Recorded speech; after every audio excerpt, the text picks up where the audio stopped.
இப்போ ஒரு மைத்திரை முகூர்த்தம் இந்த மாதம் முதல்லையே நான் சொல்லியிருந்தேன். அது பை சான்ஸ் நீங்கள் மிஸ் பண்ணிட்டீங்கன்னா என்ன பண்ணுவீங்க? திருப்பி நீங்கள் அடுத்த மாதம் வரை நீங்கள் அதுக்காக காத்திருக்கணும். ஆனால் இப்போ அப்படி இல்லை. இந்த மாதத்துலேயே இதே ஜனவரி மாதம் 2வதும் வந்துடுது உங்களுக்கு. ஸோ இப்போ 2வது வர உங்களுக்கு மைத்திரை முகூர்த்தம் எப்போன்னு பார்த்தீங்கன்னா ஜனவரி மாதம் 25ஆம் தேதி ஞாயிற்றுக்கிழமை வருது.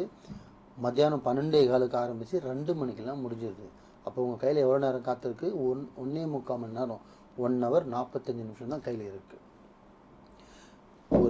ஒரு மணி நேரம் 45 நிமிஷம் கையில் இருக்குன்னா அப்போ உங்களோட கடன் பார்த்தீங்கன்னா 5 லட்சம், 10 லட்சம், 20 லட்சம், 30 லட்சம், 1 கோடி, 2 கோடி, 5000, 10,000 உங்கள் வசதிக்கு தகுந்த மாதிரி எவ்வளோ நீங்கள் கடன் வச்சுருக்கீங்களோ அந்த கடனை நீங்கள் தீர்க்கறதுக்கு வருஷம் ஃபுல்லாக நீங்கள் கஷ்டப்படணும்.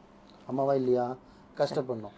அப்போ நீங்கள் அந்த கஷ்டத்தை ஒரு சுமை இல்லாமல், அந்த கஷ்டமே கஷ்டம் இல்லாமல் தீர்றதுக்காக இந்த 1.25 மணி நேரம் நீங்கள் பயன்படுத்துனீங்கன்னா அதோட சுமை 100 to 100% குறையும்.